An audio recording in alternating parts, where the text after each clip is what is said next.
Okay, so the very basic idea about chemical kinetics, या जिसके बारे में हम बात कर रहे हैं chemical kinetics के अंदर, chemical kinetics basically डील किससे करती है कि कोई भी chemical reaction जब भी होगी या हो रही होगी, जैसे मान लो A is to B, A यहाँ पर क्या है, हमारा रिएक्टेंट है, और B हमारा यहाँ पर क्या दिया हुआ है, आपको प्रोडक्ट दिया हुआ है, ठीक है। तो ऑब्वियस ही बात है कि इस रिएक्टेंट की कुछ कंसंट्रेशन रही होगी जब reaction time t is equal to 0 की हम बात कर रहे हैं। मान लो C कंसंट्रेशन थी time t is equal to 0 पे, और टाइम ऑब्वियस ही बात है time t is equal to 0 का मतलब होता है कि रिएक्शन शुरू नहीं हुई है। अगर रिएक्शन शुरू नहीं हुई है तो सब कुछ मेरे पास सिर्फ और सिर्फ रिएक्टेंट होगा, और प्रोडक्ट कितना होगा, मेरे पास 0 होगा। अब मैंने क्या किया, time t is equals to T dash, यानी कुछ देर बाद इस रिएक्टेंट में से मैंने कुछ अमाउंट माइनस कर दिया। अब जितना अमाउंट माइनस हुआ उतना हमारा क्या फॉर्म हो गया, प्रोडक्ट। डिपेंडिंग अपॉन रिएक्टेंट और प्रोडक्ट का स्टोइशियोमेट्रिक रेशियो कितना है, 1:1। इसका मतलब अगर ये x टूटेगा तो ये भी कितना बनेगा, ये x ही बनेगा। क्या इतनी बात समझ आ गई आप लोगों को? साथ साथ कंफर्म करते रहो, समझ आएगी ये बात, हाँ या ना, कि अगर ये x टूटेगा तो ये x बनेगा, क्योंकि इनका मोलर कोएफिशिएंट 1:1 है। ये बात क्लियर है? जी सर। यस। सही बच्चे प्लीज रेज योर हैंड अगर समझ आ गया तो वाली बात।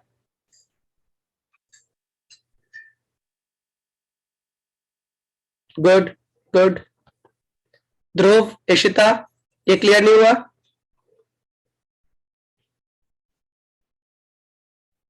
ध्रुव और इशिता क्लियर हुआ बेटे? हो गया, ठीक है। Yes sir. अब इसको और सिंपल भाषा में समझाता हूं। मान लो एक रिएक्शन है A is to B, और time t is equals to 0 पे A की मोलर कंसंट्रेशन मेरे पास थी 100 मोल पर लीटर, यानी कि मोलारिटी कितनी है इसकी, 100 दी हुई है। तो ऑब्वियसली बात है टाइम t इक्वल टू 0 पे ये कितना प्रोड्यूस होगा, 0 प्रोड्यूस होगा। अब 10 मिनट बाद क्या हुआ, time t is equal to 10 minute बाद इस 100 मोल पर लीटर यानी कि 100 कंसंट्रेशन में से 40 मोल्स पर लीटर आपके कंज्यूम हो गए। तो बताओ कितना बनेगा प्रोडक्ट?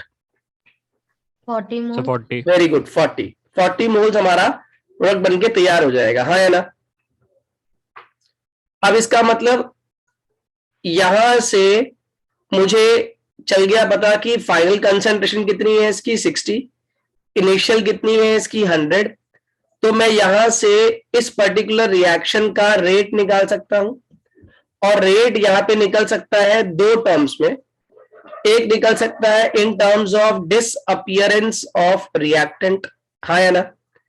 मेरा रिएक्टेंट खत्म हो रहा है रिएक्शन के अंदर, डिसअपियरेंस ऑफ रिएक्टेंट, या मेरा प्रोडक्ट अपीयर हो रहा है, फॉर्म हो रहा है। तो अपीयरेंस ऑफ प्रोडक्ट, ये आपकी दो टर्म्स हैं जिस टर्म में हम इस रिएक्शन के रेट को डिटरमाइन कर सकते हैं। Am I clear? हाँ या ना। इस रिएक्शन के रेट को डिटरमाइन किस फॉर्म में किया, या तो आपका रिएक्टेंट जाएगा, ऑब्वियस ही बात है अगर रिएक्टेंट जाएगा तो प्रोडक्ट आपका फॉर्म होगा। साइन कन्वेंशन के लिए हम मान लेते हैं कि रिएक्टेंट के जाना माइनस है, तो ऑब्वियस ही बात है प्रोडक्ट का आना क्या हो जाएगा, प्लस हो जाएगा। क्या मेरी बात क्लियर है? रिएक्टेंट का जाना माइनस तो प्रोडक्ट का आना प्लस।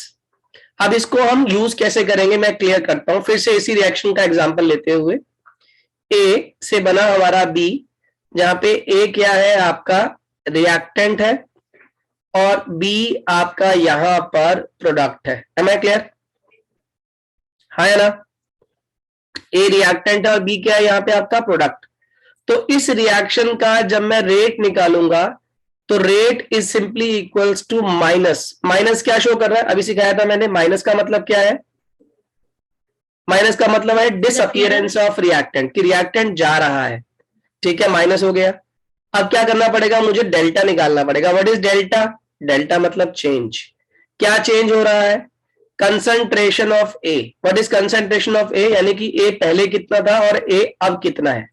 अपॉन क्या आ जाएगा नीचे, अपॉन नीचे आ जाएगा डेल्टा ए अपॉन नीचे आएगा विद रिस्पेक्ट टू टाइम, और टाइम क्या है आपका, टाइम भी चेंज इन टाइम देखेंगे डेल्टा टी। जैसे इसी क्वेश्चन के अंदर जो ऊपर हमने वैल्यू लिखी थी, अगर आपको याद हो तो हमने कहा हमारे पास ए कितना था इनिशियली, जल्दी बोलो, 100 मोल। 100 मोल था, और फाइनली कितना हुआ था वो 40। तो डेल्टा मतलब यहाँ पे क्या शो कर रहा है, ए की फाइनल कंसंट्रेशन माइनस ए की initial concentration upon delta T, मतलब हो गया T2 माइनस T1। यानी कि अगर मैं इसकी वैल्यू निकालूं तो निकालने पर ये वैल्यू नेगेटिव आ जाएगी। जैसे कितना है फाइनल कंसंट्रेशन 40 और कितना है इनिशियल आपका 100, अपॉन टाइम कितना दिया है आपको 10 मिनट था ना, तो T2 माइनस T1 और कितना था इनिशियल टाइम 0, तो 40 माइनस 100 कितना हो गया बच्चों, -60/10, ये आ गया आपका -6। बताओ what is the unit of rate constant, बताओ बच्चों यूनिट क्या हो जाएगी रेट कांस्टेंट की, अपनी ट्राई करो, रेट कांस्टेंट की यूनिट क्या है यहां से, ये चीज क्या है स्क्वायर ब्रैकेट में, जल्दी बोलो, स्क्वायर ब्रैकेट, पर लीटर पर सेकंड इनवर्स। वेरी गुड, ये तो हो गया मोल पर लीटर, क्योंकि ये किसका साइन है, ये कंसंट्रेशन को रिप्रेजेंट कर रहा है, और कंसंट्रेशन मतलब मोलारिटी, और नीचे क्या है टाइम, और टाइम किस में है सेकंड में, तो ये वैल्यू क्या बन के आ गई आपकी, it comes out to be -6 mole पर लीटर पर सेकेंड। कितने लोगों को इतनी बात समझ आ गई, अक्षत क्लियर हुआ ये, रक्षित वैभव ये क्लियर हुआ, हाँ या ना, यस सर, हाँ सर, ठीक है। अगर ये समझ आया, अवनी क्लियर हुआ बेटे, ध्रुव, ठीक है, यस सर। ठीक है। अब जरा आगे देखिए, अगर ये क्लियर हो गया तो इसके तुरंत बाद आपको समझना है कि अभी तो हमने बात करी rate in terms of reactant, क्या मैं इसी रिएक्शन का rate in terms of product लिख पाऊंगा, जल्दी बोलो, इसी रिएक्शन का rate in terms of product, it would be plus delta B upon delta T. कितने लोग को ये बात समझ आ गई, यस सर। ये देखो ना, ये रिएक्शन थी, ये था हमारा प्रोडक्ट, ठीक है। तो ऑब्वियस ही बात है, यहां पर भी हमने चीज नोटिस करी कि इस रिएक्शन के अंदर कितना था प्रोडक्ट पहले 0, और फाइनली कितना हो गया था वो 40। तो लेट अस सी जो हम कर रहे हैं उससे क्या कैसे निकल के आएगा ये, तो rate is equals two plus तो है ही, डेल्टा मतलब चेंज, और चेंज किसका, बी की फाइनल कंसंट्रेशन माइनस बी की initial concentration upon T2 minus T1। कितना है बी का फाइनल कंसंट्रेशन 40, कितना है बी का इनिशियल कंसंट्रेशन 0, टाइम कितना है 10 माइनस 0, कितना आंसर आ गया हमारा, जल्दी बोलो, 4 आ गया। अच्छा इसमें एक गलती हम लोगों ने कर दी, ए की टर्म्स में, ए में हमारा कितना फाइनल था, ए के अंदर हमारा 60 फाइनल, था। हाँ 60 था हमारा 60 फाइनल। था ना, हमने क्या लिखा, हमने 40 40 लिख लिख दिया, दिया। हाँ ये 60 है, 60 minus 100 is -40/10 that is equals to -4। तो यहां पर एक चीज हमें समझ आ गई कि रिएक्टेंट का जो रेट आ रहा है वो भी -4 मोल पर लीटर पर सेकेंड आ रहा है, और प्रोडक्ट का आ रहा है +4 मोल पर लीटर पर सेकेंड। दोनों में डिफरेंस क्या निकल के आया आपका, अच्छा सेकेंड नहीं है मिनट्स में है ना, ये मिनट्स में है बच्चों, तो यहाँ पर खाली क्या फर्क हो जाएगा, यहाँ पे सेकंड की जगह पे क्या आ जाएगा, मिनट आ जाएगा। अगर सेकंड दिया हो तो सेकंड, मिनट दिया हो तो मिनट।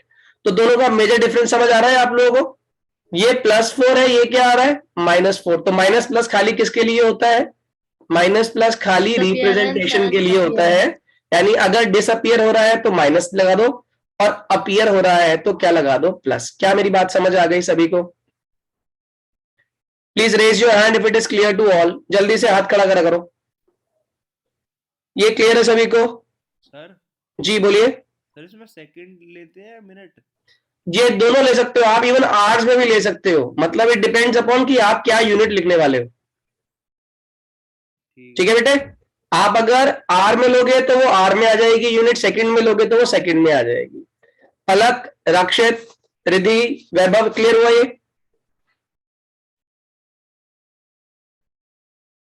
ठीक है, अब आगे समझिए जरा, अगर ये क्लियर हुआ तो। अब मान लो मेरे को एक क्वेश्चन दे दिया उन्होंने, a question is such that कि ए इज टू प्रोडक्ट, ये दे रखा है आपको, और ए की कंसंट्रेशन इनिशियली 0.02 m है और फाइनली 0.004 m है, और टाइम टेकन हुआ 25 मिनट्स। कह रहा है calculate rate of the reaction. सभी लोग निकालिए इसका फटाफट, रेट ऑफ रिएक्शन निकालिए इस पर्टिकुलर क्वेश्चन में, जिसमें इक्वेशन है ए इज टू प्रोडक्ट और ए की कंसंट्रेशन इनिशियली कितनी है 0.02 m और फाइनली कितनी है 0.004 m, और टाइम कितना लग रहा है आपको 25 मिनट। कह रहे हैं calculate rate of the reaction. जल्दी निकालिए।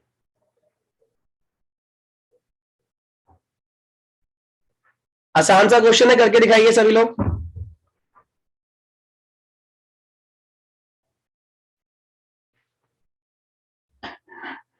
क्विकली।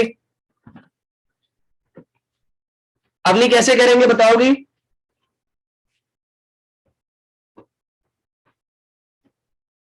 ट्राई करोगे बेटा, बताना।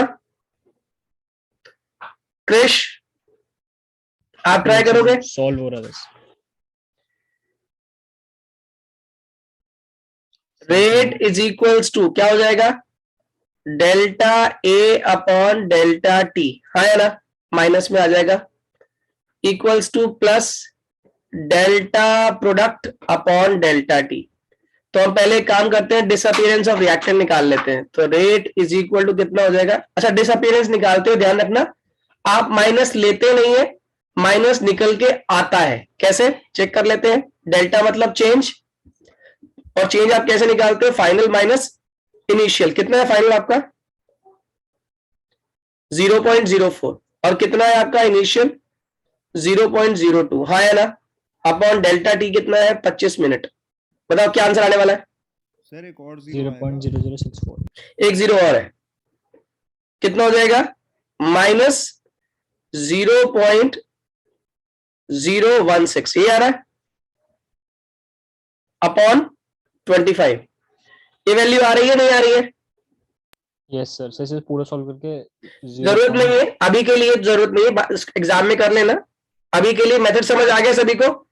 इसकी यूनिट क्या हो जाएगी? मोल पर लीटर पर मिनट। क्या मेरी बात समझ आ गई? Yes sir. और यही चीज मैं आपसे पूछ लेता कि calculate the rate in second, तो क्या करते? जल्दी बोलो, रेट इन सेकेंड में क्या करते? खाली इसमें माइनस 0.0 डिवाइड कर देते हैं। 25 इंटू 60 से मल्टीप्लाई और करते नीचे, हाँ है ना। तो ये आंसर हमारा किसमें हो जाता? मोल पर litre per second. Am I clear to all? Yes सबको स्टोरी क्लियर है ये? Riddhi, Avani, Vaibhav, Rakshit, is it clear? Yes sir. Palak समझ आ गए बेटे? चलिए, अगर ये समझ आ गया, इसके आगे की बात समझिए अब जरा। अब क्या होता है कि कई बार हमें ऐसी इक्वेशन दे देते हैं जिसमें मोलर कोएफिशिएंट्स भी गिवन होते हैं, जैसे A plus B gives C plus D. ठीक है, ये एक आपको रिएक्शन दे दी।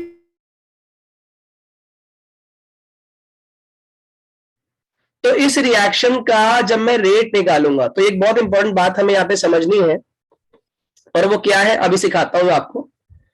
ये कहता है रेट जो निकलता है वो ऐसे निकलता है, रेट कि जो हमारे मोलर कोएफिशिएंट्स हैं, जैसे इसमें स्मॉल ए, small B, small C, small D, ये सारे मोलर कोएफिशिएंट्स हैं। तो हम इसको ऐसे लिखेंगे, rate is equals to minus delta A upon delta T. ठीक है जी, लिख दिया। जो इनका मोलर कोएफिशिएंट है वो क्या बन जाएगा? Reciprocal 1 upon A, equal to, यहां पे प्लस नहीं आ रहा, ध्यान रखना, प्लस नहीं आएगा, इक्वल टू आएगा। और ये वैल्यू भी क्या हो जाएगी? Minus 1 upon B delta B upon delta T. ये आ गया आपका बी का रेट, और इससे आपने निकाला सी का रेट, और वो कितना आ रहा है? माइनस सॉरी प्लस, क्योंकि ये प्रोडक्ट है ना, तो plus 1 upon small C delta C upon delta T. बताओ इक्वल टू में कितना आ जाएगा? इक्वल टू प्लस या minus? Sir plus plus plus 1 upon small D delta capital D upon delta T. अब एक चीज, पहली चीज तो हमें समझ आ गई कि किसी भी रिएक्शन के अंदर जो उसका मोलर कोएफिशिएंट है वो सारा का सारा रेसिप्रोकल में कन्वर्ट हो जाएगा हमारा, और इन सब के जो रेट्स हैं वो एक दूसरे के बराबर होंगे और होने भी चाहिए, हाँ या ना? कैसे, इसे कैसे समझना है? इसको मैं समझाया था कि मान लीजिए एक कार मैन्युफैक्चरिंग कंपनी है, मर्सिडीज बेंज बनाते हैं वो, तो मैंने कहा कि उस कार के बाहर, उस प्लांट के बाहर एक टाइम लिमिट लिखी हुई है उन्होंने कि हम हर 10 मिनट में एक मर्सिडीज बेंज तैयार कर देते हैं। इसका मतलब जो 10 मिनट का टाइम है, उस 10 मिनट में एक कार की बॉडी, टायर कितने? 4 टायर्स, और साइड व्यू मिरर कितने इसके? 2 मिरर लगने हैं, हाँ या ना? यानी कि अगर मैं रेशियो देखूं तो एक बॉडी, 2 मिरर और 4 टायर का रेशियो 1:2:4 है। क्या मेरी बात समझ आ रही है? Yes, sir. लेकिन अगर 10 मिनट में पूरी गाड़ी तैयार होनी है, इससे आप क्या समझते हो कि 10 मिनट में पूरी गाड़ी कब तैयार होगी? कि जब उसी 10 मिनट में एक पूरी बॉडी लग जाएगी, उसी 10 मिनट में 4 क्या लग जाएंगे? टायर लग जाएंगे, और उसी 10 मिनट में 2 आपके मिरर्स लग जाएंगे, तब जाके एक कार तैयार होगी, हाँ या ना? जल्दी बोलिए, हाँ या ना? Yes, sir. सर इसका मतलब मैं ये कह सकता हूं कि एक बॉडी का जो रेट है लगने का, और 4 टायर का जो लगने का रेट है, या फिर जो 2 शीशे लगने का रेट है, वो एग्जैक्टली सेम होना चाहिए। सही है? लेकिन मेरे क्वेश्चन का जवाब देना, इन तीनों में से सबसे जल्दी काम कौन सा हो रहा है?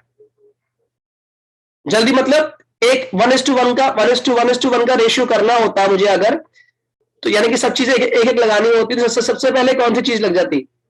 Sir body Sir, body. Body में लगती है, सबसे पहले लगते हैं टायर। आपने दिमाग लगाया ही नहीं। एक बॉडी को लगने में 10 मिनट लगे, 4 टायर को लगने में 10 मिनट लगे, यानी 4 चीजें लगाई हैं आपने 10 मिनट में। तो ऑब्वियस सी बात है, एक टायर कितनी देर में लगाया होगा आपने? अरे एक टायर कितनी देर में लगाया होगा?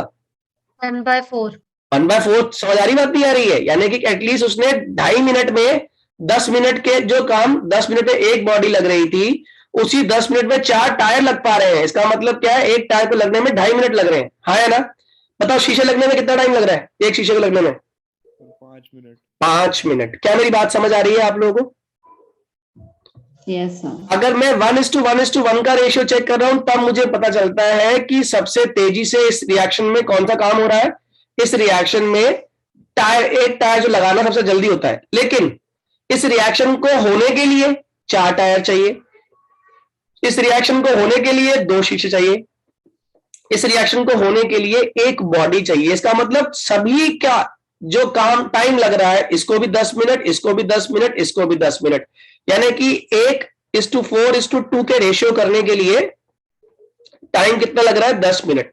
इसका मतलब जितनी रेट से ये काम हो, उतने ही रेट से ये काम हो, और उतने ही रेट से ये काम हो, तब उतने ही रेट से ये प्रोडक्ट फॉर्म होगा। क्या मेरी बात ये समझ आई आपको?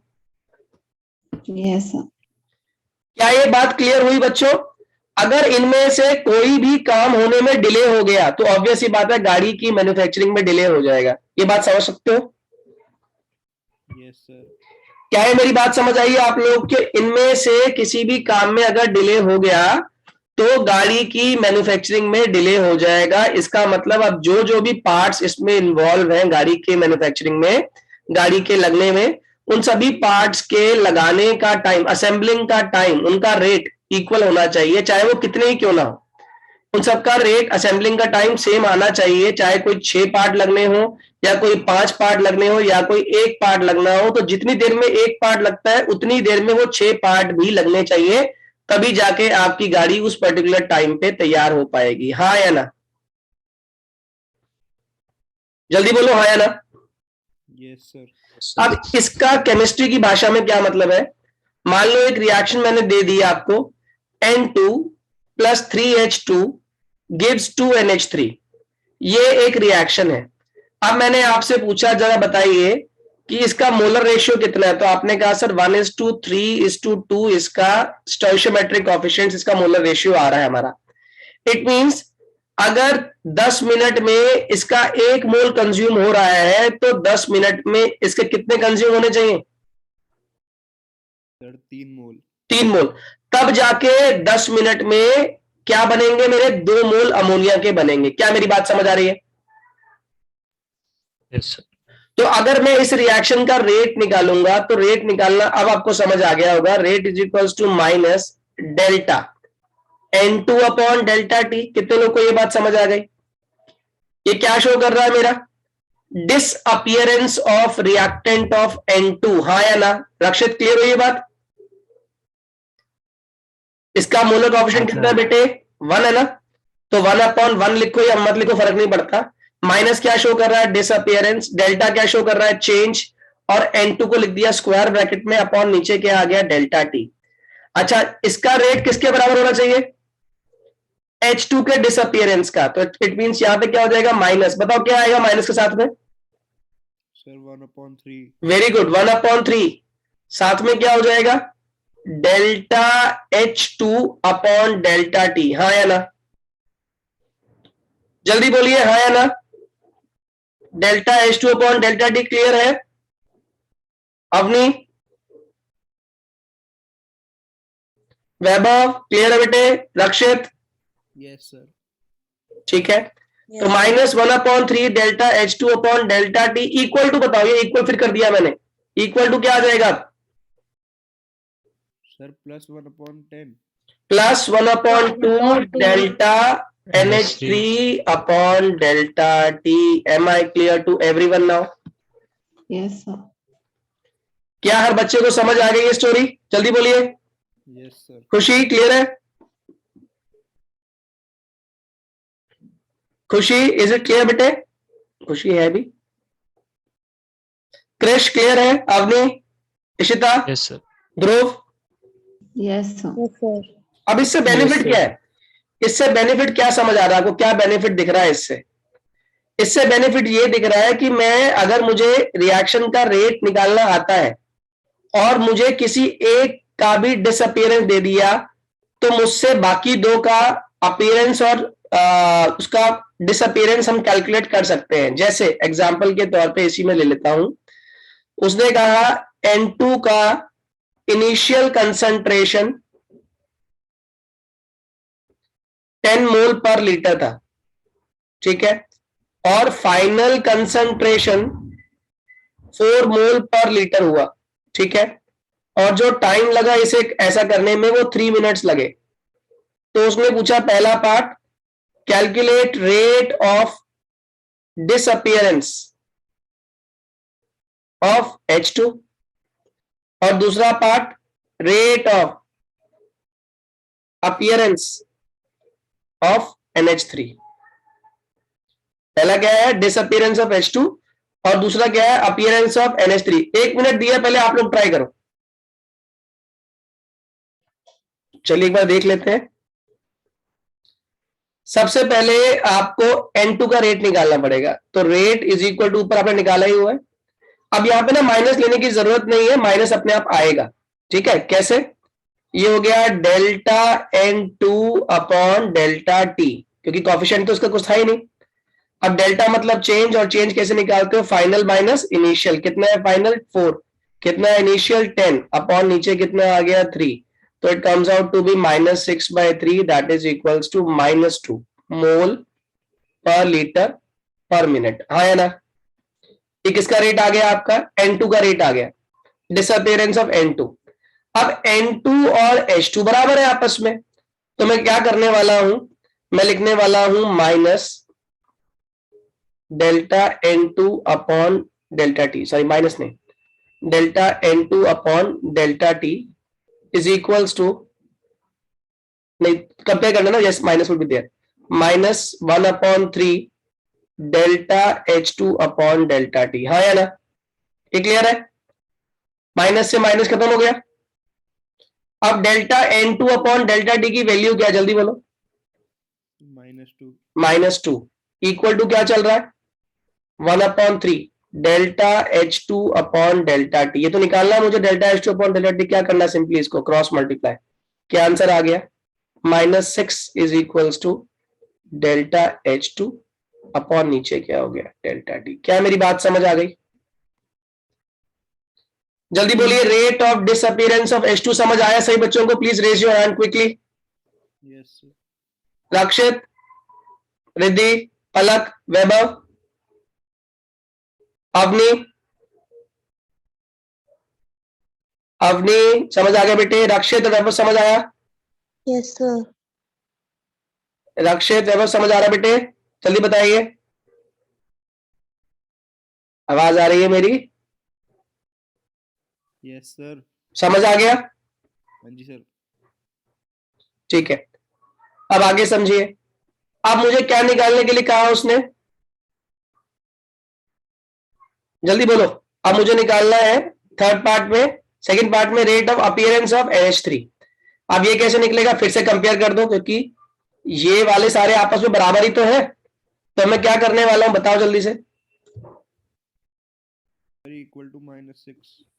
इसको लिख दूंगा मैं, N2 क्या आया था मेरा, minus delta N2 upon delta T is equal to 1/2 delta NH3 upon delta T. हाँ या ना,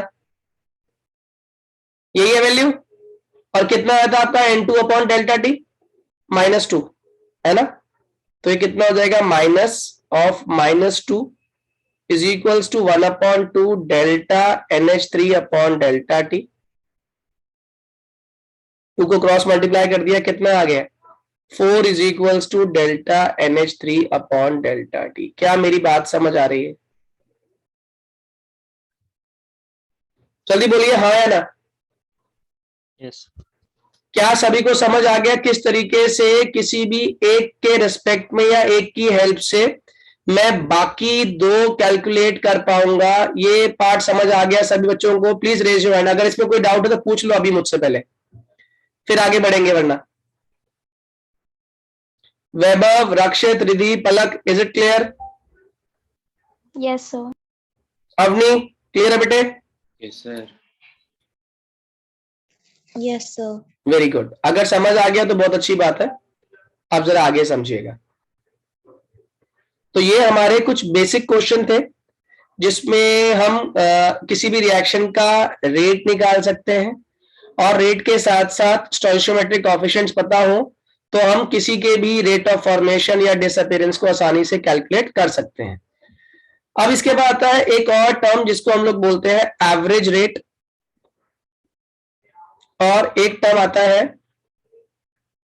इंस्टेंटेनियस रेट, है ना। एवरेज रेट और इंस्टेंटेनियस रेट दोनों बहुत सिंपल सी बात है पहले, लेकिन इसे समझने से पहले एक चीज और समझिएगा।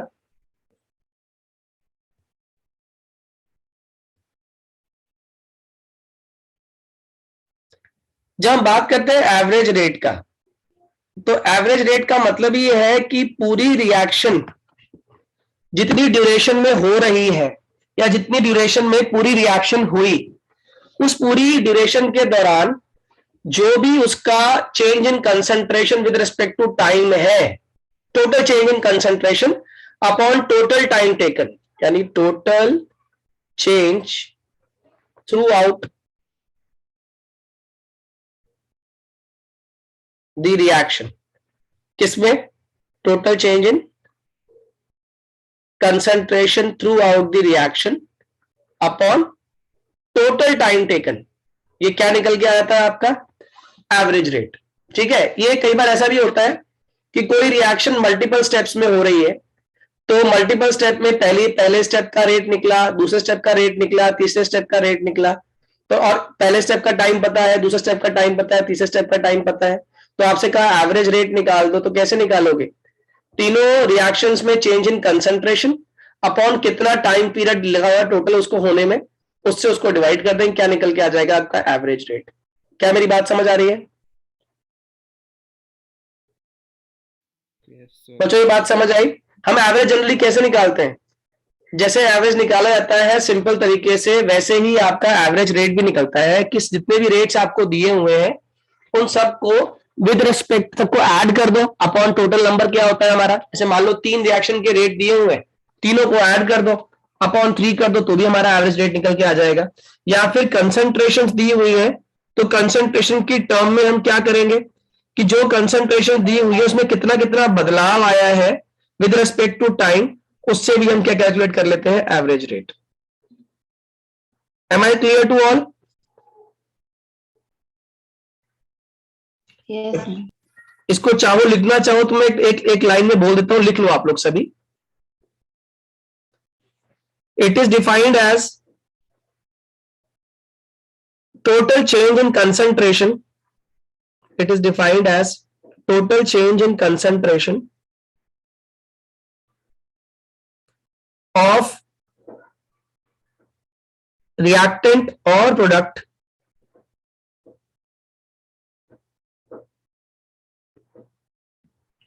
upon time taken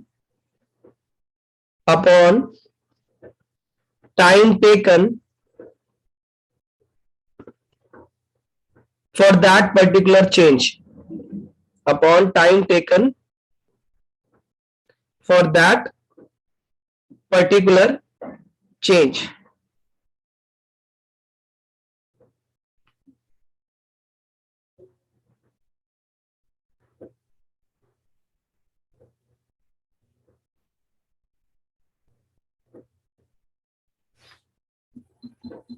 बात समझ आ गई सभी को?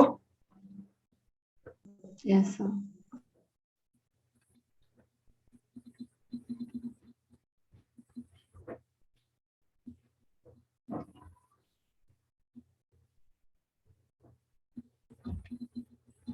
Am I clear? Yes, sir. बस एक ही बच्चों समझ आया? यस सर, आ गया समझ। ठीक है। इसके बाद एक टर्म आती है बिल्कुल इसी से मिलती जुलती, जिसको हम लोग नाम दे देते हैं इंस्टेंटेनियस रेट। वर्ड सुना है कभी इंस्टेंटेनियस? हम एक चीज खाते हैं बहुत, उसके साथ जुड़ा होता है इंस्टेंटेनियस वर्ड। बताओ कौन सी चीज इंस्टेंटली हम बात करते हैं?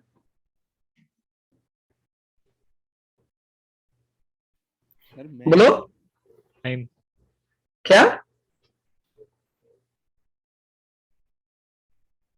हम क्या चीज इंस्टेंट वर्ड के साथ इस्तेमाल करते हैं खाने पीने की? Sir, instant noodles. Instant noodles हो गए, इंस्टेंट कॉफी हो गई, है ना? ये क्या मतलब होता है उसका? इंस्टेंट वर्ड का मतलब क्या समझ आता है? यानी कि जब हम किसी भी रिएक्शन के अंदर रेट को डिटरमाइन करना चाह रहे हैं, लेकिन एक पर्टिकुलर टाइम पर, एक पर्टिकुलर सेकंड पर, एक पर्टिकुलर पॉइंट ऑफ टाइम पर हम किसी भी रिएक्शन के जब रेट को कैलकुलेट करना चाहते हैं, यानी कि टाइम जो लिया जाता है उस पर्टिकुलर रेट को निकालने के लिए वो नेग्लिजिबली स्मॉल या बहुत छोटा टाइम पीरियड होता है, तो उस समय जो हम रेट कैलकुलेट करते हैं वो क्या होता है? Instantaneous rate. क्या मेरी बात समझ आ रही है?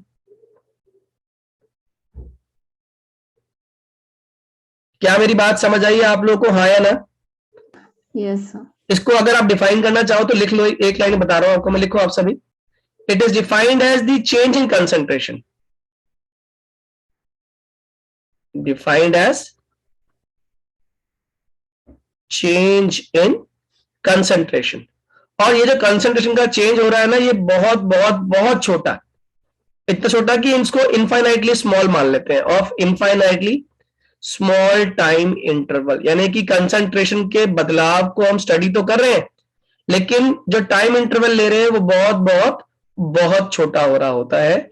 इस पर्टिकुलर रेट को हम लोग क्या नाम दे देते हैं? Instantaneous rate. क्या मेरी बात समझ आ रही है बेटा? Yes sir. इंस्टेंटेनियस रेट निकालने के लिए जनरली मैथमेटिकल एक फंक्शन होता है लिमिट, जिसको हम लिख देते हैं limit delta T tends to 0। अगर मान लो एक रिएक्शन है आपके पास A इज टू प्रोडक्ट, तो इस रिएक्शन का इंस्टेंटेनियस रेट निकालना होगा तो limit delta T tends to 0 delta A by delta T कह दो, या फिर limit delta T tends to 0 dA by dt। बच्चों ध्यान रखना d कोई अलग चीज नहीं है, d मतलब होता है स्मॉल डिफरेंशियल फंक्शन, यानी कि स्मॉल चेंज को हम d से रिप्रेजेंट करते हैं। क्या कहा मैंने? स्मॉल चेंज को हम d से रिप्रेजेंट करते हैं। और अगर मैं यहां पे लिख रहा हूं limit delta t tends to 0, इसका मतलब क्या होता है? मैथ्स के स्टूडेंट समझ गए होंगे। इसका सिंपल सा मतलब है कि इस रिएक्शन को करने में जो टाइम का इस्तेमाल हो रहा है वो टाइम बहुत बहुत बहुत कम है, क्योंकि देखो आप क्या लिखा आ रहा है, limit delta T tends to 0, यानी कि जो टाइम का इंटरवल है ये किस तरफ जा रहा है? It is tending towards 0। मतलब 0 नहीं है, लेकिन 0 जैसा 0 के आसपास है, यानी कि बहुत छोटी वैल्यू है। तो अगर बहुत छोटी वैल्यू है, इसका मतलब जो मैं स्टडी कर रहा हूं रेट, वो बहुत कम टाइम पीरियड में स्टडी करना चाह रहा हूं बदलाव को। तो इसका मतलब कहीं ना कहीं बिल्कुल चुटकी जैसे बजाते हैं हम, एक इंस्टेंट की बात होती है चुटकी बजाना। तो जैसे चुटकी बजाने में जो टाइम लग रहा है, तो बहुत कम टाइम में चुटकी बज गई, चेंज आ गया। ऐसे ही बहुत कम टाइम में जो कंसंट्रेशन में बदलाव आया, उसको स्टडी करने के लिए जो रेट इस्तेमाल होता है उसे हम लोग क्या बोलते हैं? Instantaneous rate. क्या मेरी बात समझ आ रही है बच्चों? इंस्टेंटेनियस रेट समझ आया, हाँ या ना? Yes sir. सबको समझ आ गया बच्चों? Please raise your hand if it is clear to you. Sir एक बार दोबारा रिपीट कर दीजिए। फिर से रिपीट करता हूं। इंस्टेंटेनियस का मतलब होता है बेटा किसी एक पर्टिकुलर टाइम पर निकाला गया बदलाव, जो हमने स्टडी किया। जैसे आपको फिजिक्स में हमने 3 इक्वेशन ऑफ मोशन पढ़ी हुई है। v is equals to U plus A T, first equation. Second is s is equals to U T plus half A T square. Third पढ़ी है v square minus U square is equals to 2as। तो इसमें आपने कहा कि sir अगर हम चाहें, जैसे मान लीजिए किसी बॉडी को एक पॉइंट से दूसरे पॉइंट तक जाने के लिए 10 सेकंड लग रहे हैं, तो आपने पूछा कि सर 10 सेकंड के दौरान, यानी कि 7वें सेकंड में वो बॉडी कहां पर थी, अगर मुझे ये निकालना हो तो क्या हम निकाल सकते हैं? मैंने कहा निकाल सकते हैं, लेकिन उसके लिए आप फोर्थ इक्वेशन ऑफ मोशन लगाते हैं, जो होती है S nth is equals to U plus half A 2n minus 1। इसका मतलब एस nth क्या है? यहाँ पे उस पर्टिकुलर सेकंड की बात हो रही है, यानी कि जर्नी 10 सेकंड की थी, लेकिन 10 सेकंड में 7वें सेकंड पर वो पर्टिकुलर बॉडी कहां पर थी। बिल्कुल सेम कहानी यहाँ पे। एक रिएक्शन को होने में हो सकता है आधा घंटा लगा हो, लेकिन आप इंस्टेंटेनियस रेट की बात करना चाह रहे हैं, तो आप कहना चाह रहे हैं कि 22 मिनट और 32वें सेकंड पर इस रिएक्शन में कितना कंसंट्रेशन में बदलाव आया, ये अगर मुझे कैलकुलेट करना है उस पर्टिकुलर इंस्टेंट पे, तो ये क्या कहलाएगा? Instantaneous rate. बेटे बात समझ आई? Yes sir. ठीक है, अगर ये समझ आ गया सभी को इंस्टेंटेनियस रेट के बाद, तो अब हमारा जो नेक्स्ट टॉपिक शुरू होता है, इस टॉपिक को बोलते हैं रेट लॉ। क्या बोलते हैं इसको? Rate law. बड़ा ही आसान सा कंसेप्ट है रेट लॉ का, ध्यान देंगे तो क्लियर भी हो जाएगा। जब हम रेट की बात करते हैं ना किसी भी रिएक्शन की, तो ध्यान रखना किसी भी रिएक्शन में रेट को डिटरमाइन करने के लिए हमेशा जो चीज रिस्पॉन्सिबल है वो होती है कंसंट्रेशन ऑफ रिएक्टेंट। याद रहेगा? Yes sir. तो जब आप रेट लॉ की बात करते हो, तो बेसिकली इसमें हम ये जान जाते हैं कि इस रिएक्शन के अंदर कितने रिएक्टेंट्स इन्वॉल्व हैं और रिएक्टेंट की स्टोइशियोमेट्रिक पावर क्या है। तो बेसिकली एक ऐसा एक्सप्रेशन है जिसे हम किसकी फॉर्म में लिखते हैं? याद रखना, रिएक्टेंट्स की कंसंट्रेशन के प्रोडक्ट की टर्म्स में लिखते हैं। क्या मेरी बात समझ आ रही है? कौन सा एक्सप्रेशन है रेट लॉ एक्सप्रेशन? एक ऐसा एक्सप्रेशन जो पूरी तरह डिपेंडेंट किसके ऊपर है? रिएक्टेंट्स के ऊपर, और रिएक्टेंट्स के भी किसके ऊपर? कंसंट्रेशन के प्रोडक्ट्स पर। किस पर? कंसंट्रेशन के प्रोडक्ट पर।